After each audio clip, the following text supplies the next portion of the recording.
hope you're all still awake. Late Night Mega here. Remember at the beginning of this Let's Play where I said that I don't typically give my Pokemon nicknames unless I come up with something that is really fitting? Well, I came up with one for Ammonite / Amistar. It'll be great. Just trust me. Like this guy right here. And now I am going to switch train this thing, but let's see, what's his name here? Hiker Trent, we're going to give him a Swirly. For those of you who might be too young to know what a Swirly is, it is where, someone sticks your head in a toilet and flushes. It's something that, bullies did all the time. Although, before any rumors start, no, I was never on the receiving end of a Swirly, nor do I know of anyone who did that. To my knowledge, that didn't really happen at my school, or any of the schools that I went to. It was just something that we saw on TV and in cartoons and in movies and stuff. Ooh, a Graveler, huh? Well, let's give him a Swirly. Yes, I entirely named him Swirly just to make this joke every time. And no, it's not something that I had planned from the onset of the game. It's something that I came up with in between videos here. That's why I had to go to the name raider to change his name.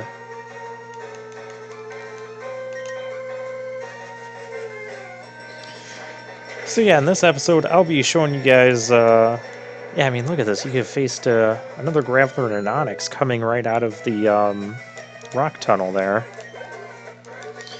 Just showing you all the trainers that we've skipped. And Swirly here, he is eventually going to get strong enough to start being able to fight things on his own. He does have Surf, so he has a powerful stab move. And, that Surf idea, it kind of goes along with giving people Swirlies. Whirlpool might be a better move for that. Quadruple weakness? No, we're not. I'm not actually considering this. Let's go to Primeape.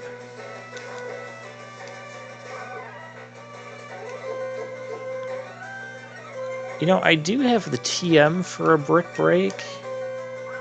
I should probably give that to Primeape. At some point, I'll check his move pool and see if he's going to learn anything on his own. Because I don't want to give him Brick Break if he's just going to learn it on his own by leveling up. That would seem a little bit silly.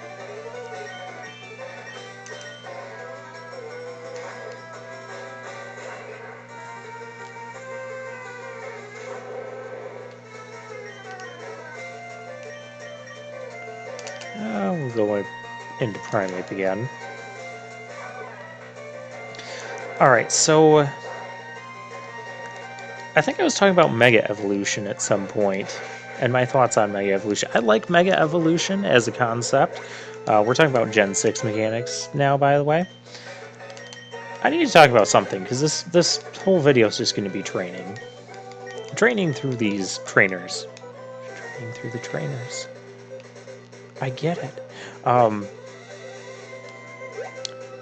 So Mega Evolution, I like the concept of Mega Evolution. I like about half of the Mega Evolutions. I don't remember if I said this or not. To me, they gave Mega Evolution to a lot of Pokemon that didn't need Mega Evolution because they were already like top tier Pokemon already, such as Gengar, Garchomp, Metagross, Tyranitar, Salamence. Those things didn't need Mega Evolutions. Not that route yet. We'll go this way. Actually, it would be smarter to take on... It'd be smarter to go this way. Oh, we do have to put up with Snorlax. Yeah, we'll put up with Snorlax. Oh, there should be a guy here, too. There's not. There's just a girl. Oh, thank you. Oh, it's returned. So return does more damage based on the happiness of your Pokemon. If you have max happiness, it'll deal max damage, which is like a lot. I don't know, it's actually a pretty good base power move. Either 100 or 120 is its max. One of those two.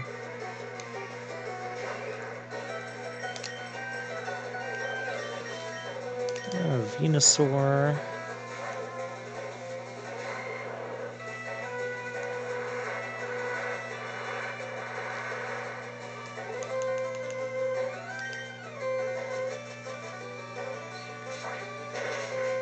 Oh yeah, you weaken Fire's power because I'm going to be using fire attacks with Swirly. But a lot of the Pokemon, I like that they got Mega Evolutions. I'm looking at things like Beedrill, Steelix, Ampharos, Pidgeot. I feel like I've said this before. Well, I'm saying it again. It's worth repeating.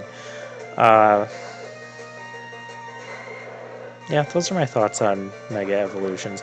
I'm kind of glad that they didn't give more Mega Evolutions, because to me, between the Pokemon, the repetition and overlap in the Pokemon types and stats, and basically just general roles of some of the Pokemon that have similar types, I just feel like there's a lot of overlap. And there's also a ton of items and things to collect in every new game. You got to recollect all the stuff. It's just becoming too much. In my opinion, and to think there's still Pokemon dual type combinations that have not been used yet. That shouldn't be. Although Gen 7, one thing I will say positive about the Gen 7 Pokemon is that most of them did bring about new dual type combinations that were previously unused or very underused, such as a Bug Water. So, I really appreciated that. But I think, in my opinion, what Pokemon needs to do from here for like Gen 8 going forward, I doubt this will happen, basically have like a soft reset to the game. And what I mean by soft reset is have the next Pokemon game be like Ruby Sapphire when they first came out. And when Ruby and Sapphire first came out, you had access to only 200 Pokemon. You had access to the new ones, and you had access to some of the previous 251 Pokemon, because we're going back to 3rd gen at this time. So, and just leave it that way. You know, bring some of the Pokemon over. You know, pick some Pokemon across all the generations to bring over. But other than that, leave it be and just kind of do a soft reset. Don't allow transfers. Don't allow that sort of stuff. And just cut down on the number of items that you're making players run around and collect. Because at this point, it's really ridiculous. And speaking of items, this segues into another thing. And this is from a competitive standpoint. I don't like what some of the items did for competitive play. The items I'm specifically referring to are Choice Band, and then subsequently, especially Choice Scarf and Choice Specs. They seem overpowered. What these choice items do is they lock you into using only one of your moves, but they will increase, like Choice Band will increase your physical attack power by 50%. That is a huge and ridiculous increase. Choice Specs will obviously bite. Yes, you're going to learn that. You don't need this crap. I know Swirlies could bite. Eh.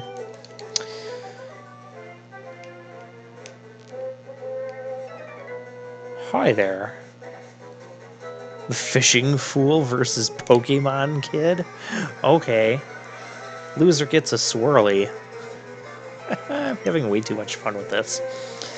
Yeah, choice specs will increase your special attack by 50%, and choice scarf will increase your speed by 50%.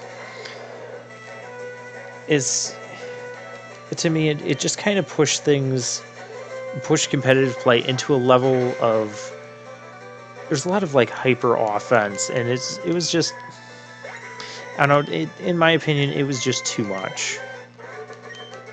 I wasn't a fan of it. I'm not a fan of those items. I do like the concept of the hold items, though. You know, I think leftovers is a really balanced item, but we do need some offensive items.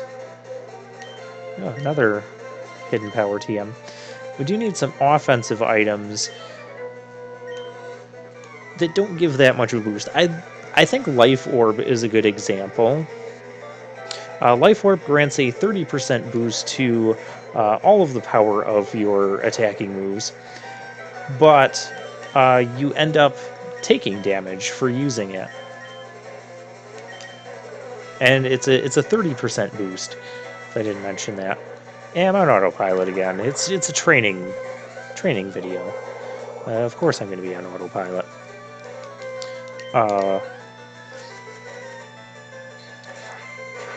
Yeah, 30% boost, it seems okay for offensive stats. And then you have like the Expert Belt, where if you hit something for super effective damage with one of your moves, you get a 20% boost.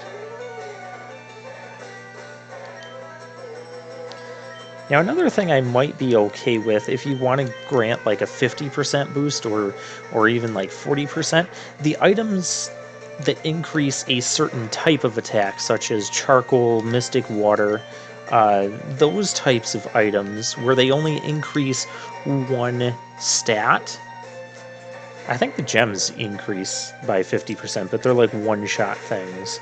But the charcoal will be good for the entire battle.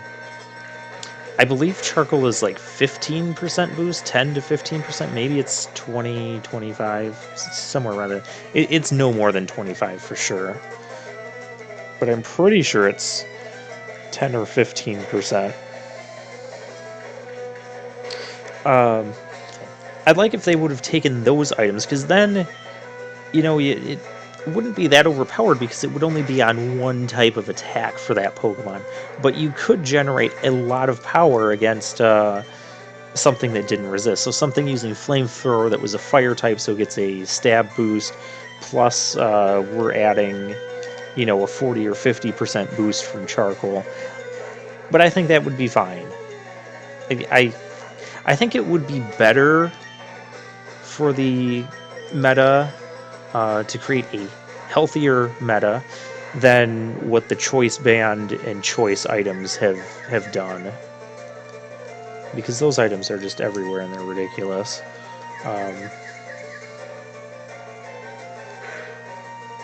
I do like what some other items have done over the years.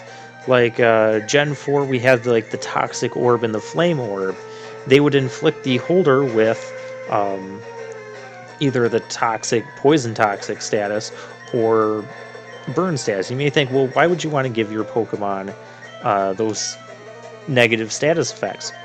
Well, there are some Pokemon that have abilities such as Guts, which will basically double their attack power if they're inflicted with a status. So you use those orbs to make sure they get inflicted by a status. And then when you do that, the that's rude, horsey. Quit horsing around. Then when you do that, you're making sure that you're not getting something like sleep or paralysis, which can really inhibit your ability to actually make attacks on your opponent. So yeah, you want to do that. And also you don't want to be dependent on, you know, I hope my opponent decides to burn my, you know, fighting type here that has the Guts ability. You know, that's not a reliable and consistent strategy. So you can do that. And then there's other moves such as Trick, where you can trick said evil orb item onto your opponent. One thing I do like about Trick, though, in relation to these choice items, is there are Pokemon that will like trick a choice scarf onto certain Pokemon, and this can disable walls very well. So basically anything that's not going to use an offensive move or only have one offensive move but wants to like rotate around its moveset or its moves, such as say Chansey Blissey, which wants to be using like Soft Boiled and Thunder Wave or Seismic Toss for damage output, it's not going to want a Choice Scarf. That just won't go well for a Blissey. I believe this is a double battle. I have to get this item again. Oran Berry. And actually, Swirly, you're going to get the Quick Claw because you're going to be slower than Venusaur, I do believe. Either way, I like my physical attacker, or my offensive attackers to be... If you win, you're going to propose to Gia. Gia, I got some bad news for ya. Nidorans. These things could have double kick. Given what happened last time I was involved in a double battle like this, we're not going to do this. We're going to just go into Primeape. And you... I mean, Leech Seed can hit both, but you're just going to hit one.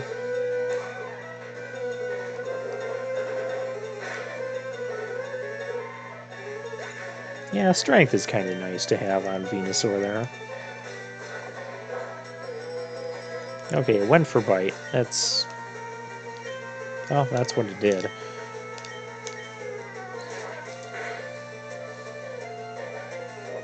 I am disappointed in you today, Primeape.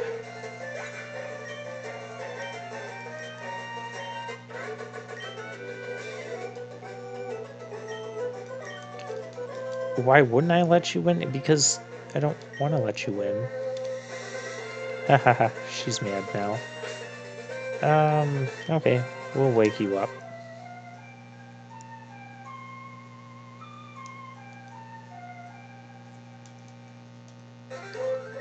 Again, no, I'm not going to capture the Snorlax. I probably should, but I'm not going to. Instead, we're just going to give him a Swirly. You know, that might mean more if I was actually using Surf with this thing instead of just retreating it. But it is what it is. Let's try Low Kick. Because I'm sure that will do significantly more damage to Snorlax than Karate Chop will.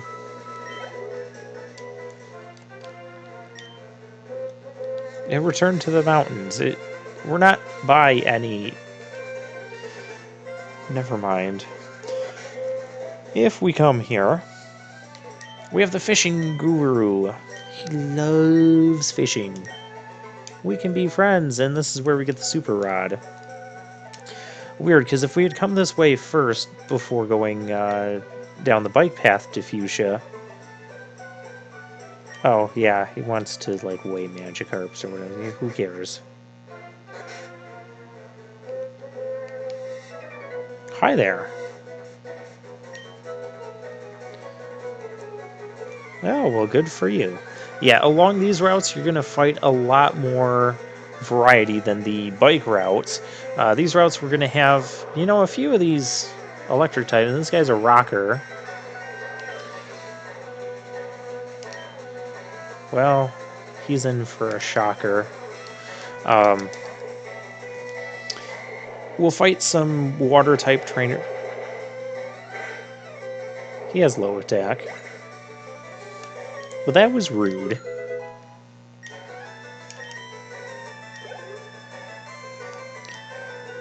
Electrode. Venusaur, can you take an Electrode's self-destruct? I don't see why you wouldn't be able to.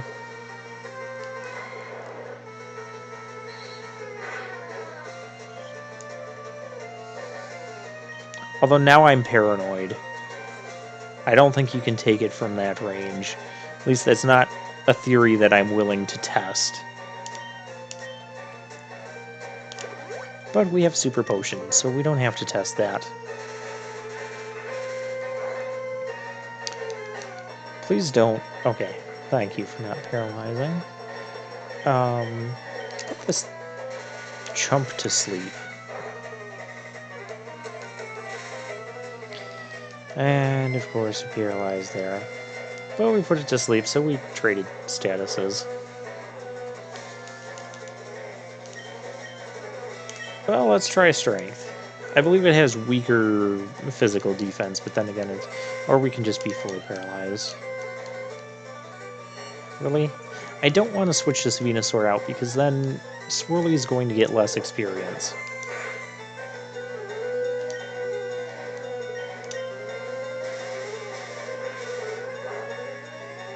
Okay, this thing's not going to blow up on us, apparently. So I'm okay with that. It knows Spark, Sonic Boom, Screech,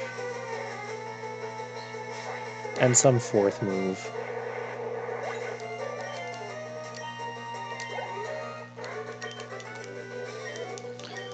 Well, we unplugged the rocker. And we have to go back and heal because Venusaur is, well, you know. Actually, at level 16, I might be comfortable fighting some of the trainers on this route.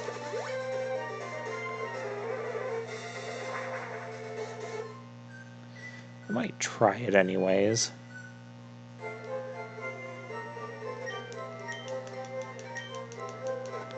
No guarantees it's going to go well.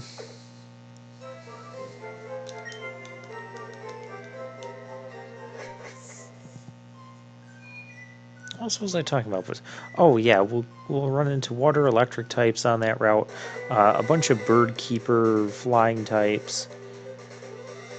You have electric types.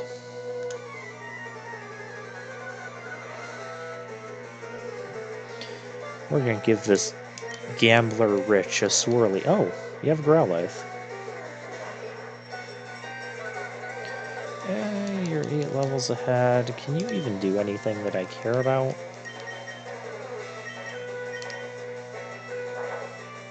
I don't care about that.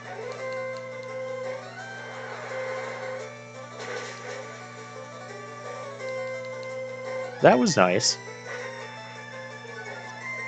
I kind of care about that. Then again, what physical moves are you going to use to actually hurt Swirly?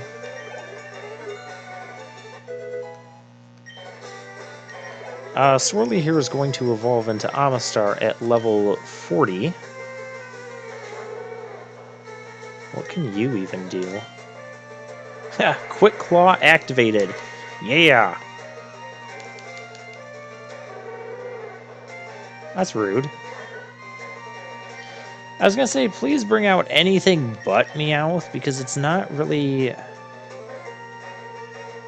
meant for battle. We'll just go back into Swirly.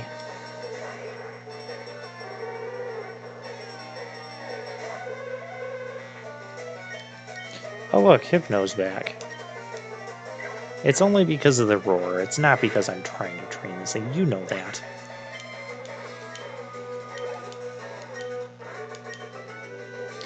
Well, how about that? Swirly, even though he's a few levels down, can still pack quite a punch here. You should be informed. You need strategy to win at this. And you need a Swirly because you're a super nerd. That fits so well. Grimer. I want to fight a Grimer. 5 levels down, we'll try it. This is not going to one-shot it. This could two-shot it if it doesn't get, well, yeah. Let's try bite. Because we might get a flinch. That could be bad. Wait, it's not going to be bad. We have a solution to this. After 2 minimizes or double teams, your chance of hitting the thing is like 50%. Oh, cool. We don't have to switch. I was going to switch to Primeape and just Aerial Ace. I'm glad I didn't have to, so that... Oh, gosh.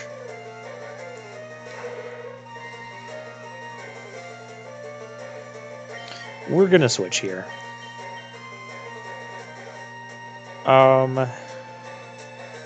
I mean, any of these, their levels are good, so...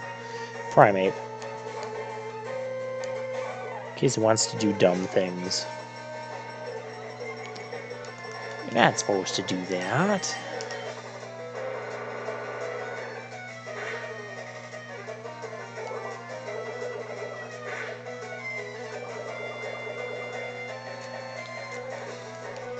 Yep, this is what we're doing.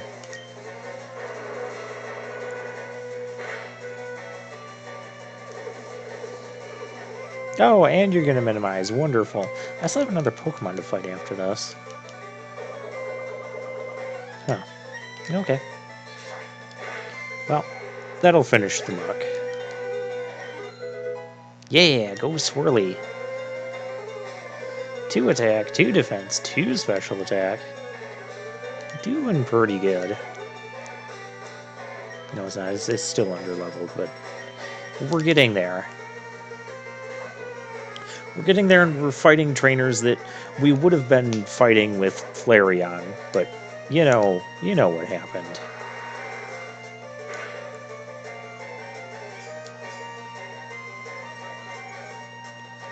Okay, you do that. I'm just going to surf.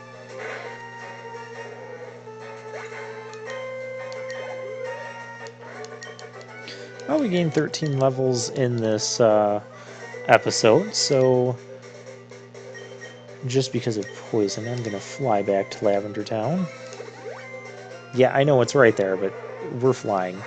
And I will leave on that note, and next time we'll continue training Swirly and getting his level higher. Once we beat all the trainers on those routes, then we'll go to Saffron City.